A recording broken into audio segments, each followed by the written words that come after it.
I want you to think about the last time you traveled by airplane. The ride was presumably smooth, you landed and you got your luggage and went on with your day. The same cannot be said for Continental Express Flight 3407, which according to Scientific American, crashed into a home in Buffalo, New York in 2009, killing all 48 passengers and crew members. The wings and the windshield of the plane experienced a significant ice buildup right after takeoff. As a pilot myself, I am very well aware of the hazards associated with flying. After some extensive research, I have concluded that although there are countless weather hazards that can turn a simple flight into a tragedy, ice is the most dangerous form of hazardous weather, affecting the plane in 3 different ways. The first way icing affects an airplane is by decreasing the amount of lift. Lift is one of the 4 components that helps a plane to fly. So we have our little model airplane, and so air is traveling both over and under the wings of the plane, which creates an airfoil. The ice that builds up on the wings and on the structure itself distorts the flow of the air over the wings.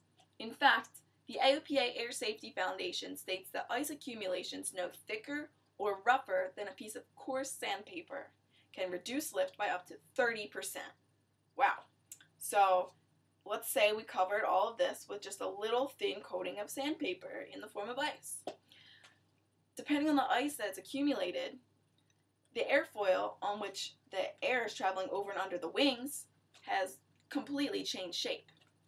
So when this happens, a sufficient amount of air cannot make it over the wings, and the aircraft essentially loses lift. This is explained in the FAA Pilot Guide, Flight and Icing Conditions. When an aircraft does not have enough lift, it slowly begins to sink. When more and more ice accumulates, the sinkage only occurs at a faster rate, and the only way to get rid of this is to decrease the amount of ice on your aircraft. Next, ice buildup affects a plane's weight. The increased weight from the ice happens in congruence with the loss of lift.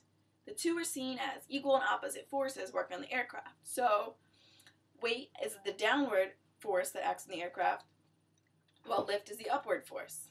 As explained in the Complete Advanced Pilot, water weighs much more than gasoline or oil. While gasoline weighs around 6 pounds a gallon, water weighs an astonishing 8 pounds per gallon. So even the thinnest coating of ice on the structure of the aircraft will dramatically increase the weight of the aircraft. This, in addition of weight, also causes the reduction of lift.